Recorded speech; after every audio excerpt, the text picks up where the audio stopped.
Close your eyes for just a moment. Picture a stone chamber beneath the Vatican archives. The year is 1562. A cardinal in crimson robes stands over a wooden table. In his weathered hands, he holds a manuscript that makes his fingers tremble. Not from age, from fear.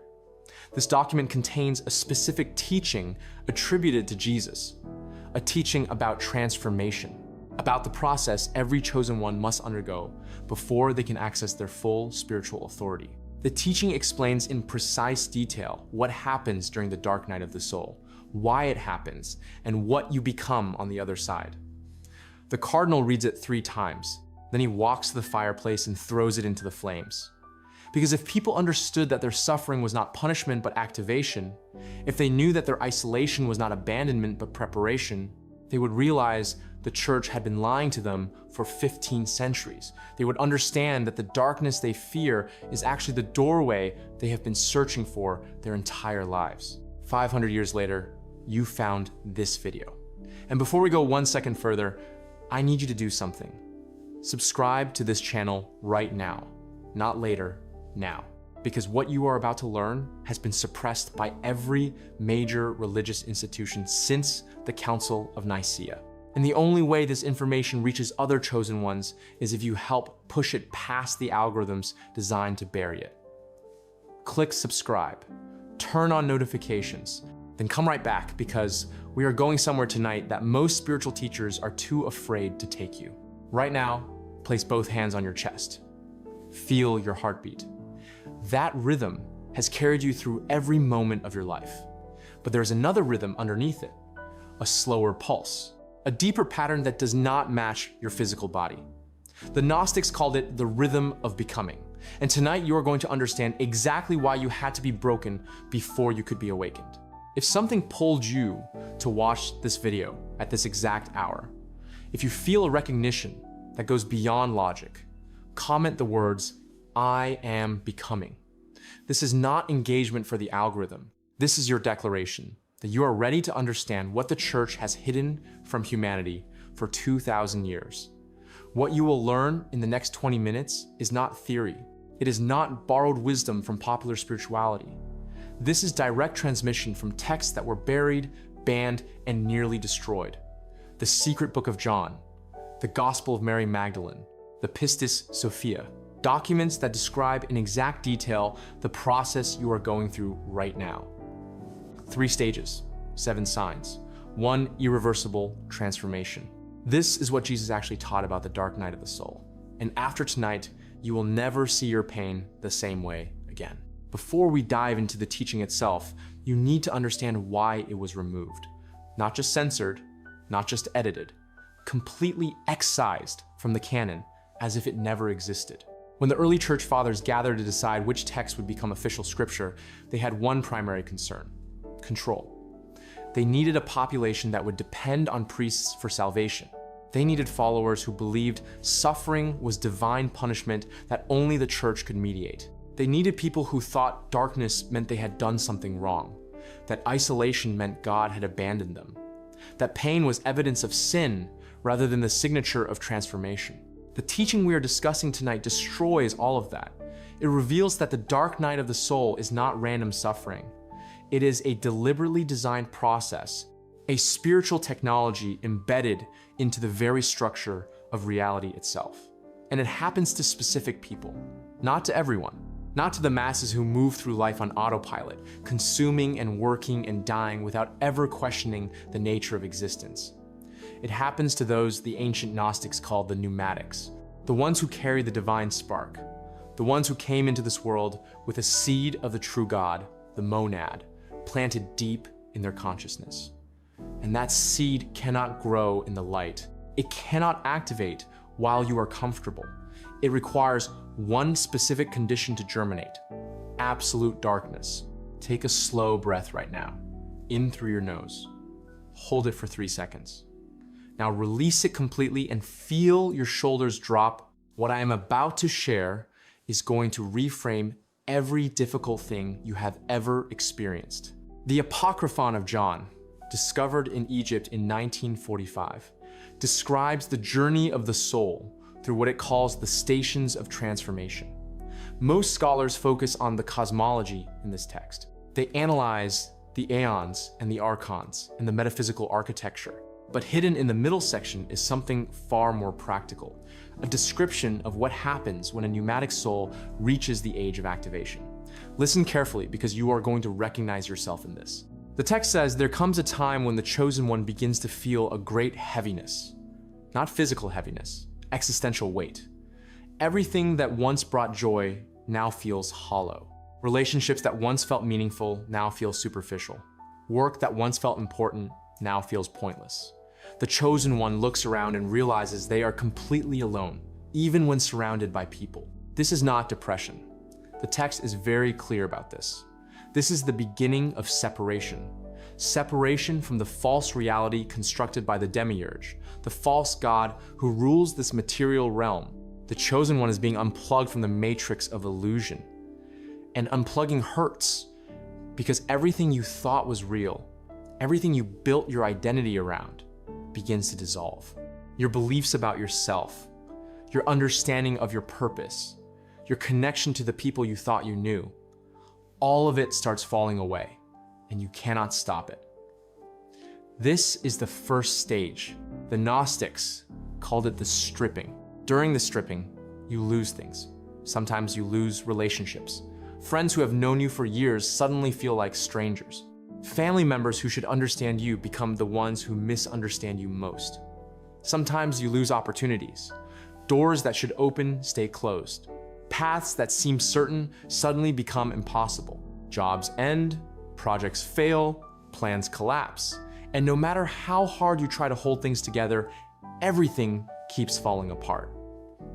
Sometimes you lose faith, not faith in God necessarily, but faith in the story you told yourself about who you are and what your life means. The identity you spent decades building just stops working. You look in the mirror and do not recognize the person staring back. Here's what nobody tells you. This is not happening to you. This is happening for you. Every single thing being stripped away is something that was keeping you locked in the lower frequency. Every relationship that falls apart was built on a version of you that no longer serves your evolution. Every opportunity that closes was leading you toward a timeline that would have kept you trapped. The stripping feels like destruction, but it is actually liberation. The false self must die before the true self can emerge. And you cannot kill the false self with willpower. It has to be taken from you. The Gospel of Mary Magdalene, fragments of which survive in a 5th century manuscript, contains a passage that scholars have argued about for generations. Mary describes a teaching Jesus gave her in private, a teaching about descent. She says the soul must go down before it can go up. It must enter the realm of forgetfulness before it can access remembrance. It must experience total darkness before it can generate its own light. For centuries, theologians dismissed this as metaphor, poetic language, symbolic imagery. But the Gnostics were not speaking symbolically. They were describing the literal process that every chosen one undergoes. You are going down. Right now, if you are in the middle of the dark night, if you are experiencing the stripping, you are descending. Not into hell, not into punishment, into the underworld of your own consciousness, where everything false is burned away and only truth remains. This is the second stage. The Gnostics called it the descent. And here is where it gets dangerous, because during the descent, you encounter what the ancient texts call the archons. These are not metaphors either. These are actual entities, non-physical intelligences that exist at frequencies just beyond normal human perception. They are the enforcers of the demiurge, the guards of the material prison, and their job is to keep you from waking up. The archons cannot stop the descent. Once it begins, it has its own momentum, but they can interfere with it. They can amplify your fear. They can whisper thoughts that feel like yours but are not. Thoughts of worthlessness, thoughts of suicide, thoughts that say you have gone crazy, that you are broken beyond repair, that there is no point in continuing. If you have heard these thoughts, you know exactly what I am talking about. They do not feel like your voice. They feel invasive, intrusive, wrong. That is because they are not coming from you. They are coming from the archons who know what you are becoming and are desperate to stop the process. Place your hand over your heart again. Feel it beating. You are still here. Every single archon attack has failed. Every whisper that tried to convince you to give up did not work. You are still alive, still searching, still listening to this video. That is not luck. That is the monad protecting what belongs to it. Now, here is the part that changes everything. The Pistis Sophia, one of the longest and most detailed Gnostic texts ever recovered, describes what Jesus taught about the moment of reversal, the exact point where the descent stops and the ascent begins. He says it happens when the chosen one reaches the place of absolute surrender, not giving up, surrender. There is a massive difference. Giving up says, I cannot do this anymore and I am quitting. Surrender says, I cannot do this anymore and I am finally ready to stop trying to do it myself. Giving up is collapse. Surrender is release. And the moment you stop fighting, the moment you stop trying to fix yourself, the moment you admit you have no idea how to get out of this darkness on your own, something shifts. The monad responds. Not because you begged, not because you prayed hard enough, but because you finally got out of the way. This is the third stage. The Gnostics called it the ascent, and it does not happen gradually. It happens suddenly. You will go to sleep one night in complete darkness, and you will wake up different, not better, different. The things that used to bother you will not bother you anymore. The people who used to trigger you will lose their power. The situations that used to terrify you will feel neutral. You will look around at the world that destroyed you and realize it cannot touch you anymore. Because you are no longer in it the same way. You have become something the archons cannot perceive, something the demiurge cannot control. You have activated. Let me tell you exactly what activation looks like. The first sign is emotional flatness, not depression, flatness. Things that should make you excited do not. Things that should make you upset do not. You are not numb, you are neutralized. The second sign is isolation without loneliness. You have no desire to be around most people, but you do not feel lonely. You feel complete, whole, sufficient. The third sign is clarity without thought. You know things without knowing how you know them. Answers appear in your mind fully formed. You do not have to figure things out anymore. You just know. The fourth sign is physical sensitivity. Your body becomes extremely sensitive to frequencies. Certain places feel wrong. Certain people feel draining. You can walk into a room and immediately sense the energy without anyone saying a word. The fifth sign is timeline shifting. Your life starts changing rapidly. New people appear, new opportunities open. Old connections fade without drama. It is like you have moved into a completely different reality, even though you are still in the same physical location. The sixth sign is dream activity. Your dreams become vivid, symbolic, instructional. You wake up with information, with warnings, with guidance. The seventh sign is the one the church feared most. You stop needing external authority. You do not need a priest to tell you what God wants. You do not need a guru to interpret spiritual truth. You have direct access, unmediated, unplugged from every control system that has kept humanity enslaved for millennia. If you are experiencing any of these 7 signs right now, comment the number that matches how many you recognize. Just the number, because what you are about to learn next requires knowing where you are in the process. Take a deep breath. In through your nose, hold it, now release, and feel the shift in your body. The teaching I am about to give you was preserved in a manuscript called The Dialogue of the Savior. It was found in the Nag Hammadi library, buried in a sealed jar in the Egyptian desert. For 1600 years, it lay hidden, waiting. In this text, Jesus is asked directly by one of his students, "Why must we suffer to awaken? Why does the path to gnosis require pain?" And his answer was so dangerous that it was erased from every official gospel. He said, "The light you seek is already inside you, but it is buried under layers of false identity. The world you were born into spends every moment reinforcing those layers, teaching you who to be, what to want, how to think. You cannot remove these layers through study. You cannot remove them through practice. They must be burned away, and the fire that burns them is suffering. He continued, when everything you built your life on is taken from you, when every identity you claimed is stripped away, when you are left with nothing familiar and no one to tell you who you are, that is when the light can finally surface.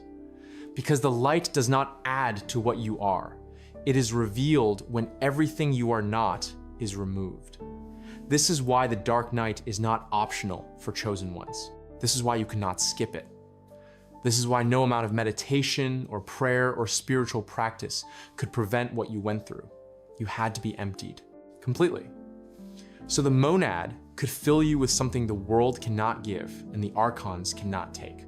Now I am going to teach you the technique that Jesus gave for navigating the ascent. This is not something you do during the descent.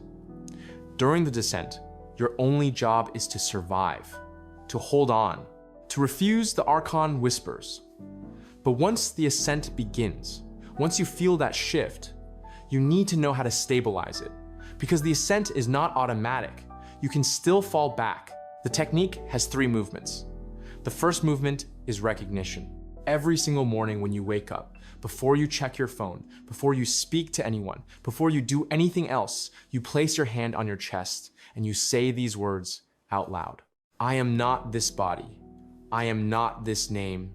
I am not this story. I am the light that was never born and can never die. You are not affirming something you hope is true. You are remembering something that has always been true. The second movement is separation. Throughout your day, you will feel pulls. Pulls to go back to old patterns.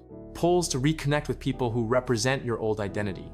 Pulls to numb yourself with distraction. Every time you feel that pull, you pause. You take one breath and you say internally, that is not me anymore. You do not judge the pull. You do not fight it. You simply observe it and let it pass. The third movement is declaration. At night, before sleep, you speak directly to the monad, not as something separate from you. As the source, you are an expression of. You say, show me what I need to see. Teach me what I need to know. Use me as you will. Then you let go. You release all attachment to outcome, and you trust that what needs to happen will happen. These 3 movements create a structure, a container, a way to hold the frequency you have accessed without losing it to the chaos of the world. Let me tell you what happens when you practice this consistently. Within days, you will notice that low-frequency people can no longer stay in your presence. They will make excuses, cancel plans, fade away. This is not rejection. This is frequency mismatch. You are vibrating at a level they cannot match, and their system knows it. Within weeks, you will start receiving downloads. Information will come to you in flashes, in the shower, while driving, right before sleep. Write it down, all of it, even if it does not make sense yet. Within months, your entire life will look different. You will have new work, new people, new purpose, and the life you had before will feel like it belonged to someone else. Because it did. It belonged to the false self, the one who had to die so you could become what you actually are. But here is the warning nobody gives you. The people closest to you will not understand. They will say, you have changed. They will say, you are not yourself anymore. And they are right. You are not. You are more yourself than you have ever been. But they cannot see that because they are still relating to the version of you that no longer exists. This will hurt, not the way the stripping hurt. This is a different pain. The pain of being awake in a world that is still asleep. The pain of seeing clearly while everyone around you is still blind. You will have to choose. Stay small so others feel comfortable, or become what you were sent here to become and walk alone for a while. Most chosen ones try to split the difference. They try to keep one foot in the old world and one foot in the new. And it tears them apart because you cannot serve 2 frequencies. You cannot vibrate at monad level and still maintain relationships built on ego level. Something has to give. Jesus said it clearly in the Gospel of Thomas, another text that was banned. He said, "Whoever has come to know the world has discovered a corpse, and whoever has discovered a corpse, the world is not worthy of them." Harsh words, but true. Once you see that the systems of this world are dead, that the culture is a corpse animated by archon energy, you cannot unsee it. You cannot go back to pretending it is alive. And the world will not forgive you for that. It will call you crazy, depressed, lost, extreme. It will try to medicate you, therapize you, bring you back to normal. Because normal is the frequency the demiurge controls. Normal is the bandwidth where the archons feed. And you are no longer broadcasting there. This is why the teaching was removed. Because if everyone understood that suffering was initiation, that darkness was activation, that isolation was preparation, the entire control structure would collapse. People would stop fearing their pain. They would stop running from their darkness. They would stop begging priests and pastors and gurus to save them. They would walk directly into the fire and come out transformed. Comment right now if you've already been through the fire. Just the word transformed. Let other chosen ones see they are not alone. Because the loneliest part of this journey is thinking you are the only one going through it. You are not. There are others. We just do not advertise. We do not gather in churches. We do not wear symbols, but we recognize each other by frequency, by the look in the eyes, by the fact that we can sit in silence together and feel more connected than most people feel in a lifetime of conversation. Now let me bring this full circle. The cardinal who burned that manuscript in 1562 thought he was protecting the faith. He thought he was serving God, but he was serving the demiurge, the false god who needs your fear to survive. The monad does not need protection. The monad does not need defense. Truth does not require enforcement. It simply is, and it waits patiently for the ones who are ready to receive it. You are ready. The fact that you are still here, still listening, still absorbing, proves it. You have been through the stripping. You have survived the descent. You are in the ascent now, and nothing can stop what you are becoming. Not the archons, not the world, not even your own fear, because the process is irreversible. Once you activate, you do not deactivate. You might forget for a moment. You might slip back into old patterns temporarily, but the light inside you has been turned on, and it cannot be turned off. In the final section of the Pistis Sophia, Jesus tells his disciples something that was considered too dangerous to include in the official Gospels. He said, "You are not learning to become gods. You are remembering that you always were." The church could not allow that teaching to spread. Because if people remembered their divine nature, if they understood they were expressions of the monad temporarily operating through human form, the entire hierarchy would become obsolete. There would be no need for intermediaries, no need for rituals, no need for institutions to manage your relationship with Source. You would have direct access, permanent, unbreakable, and that terrified them. So they burned the texts, killed the teachers, buried the knowledge.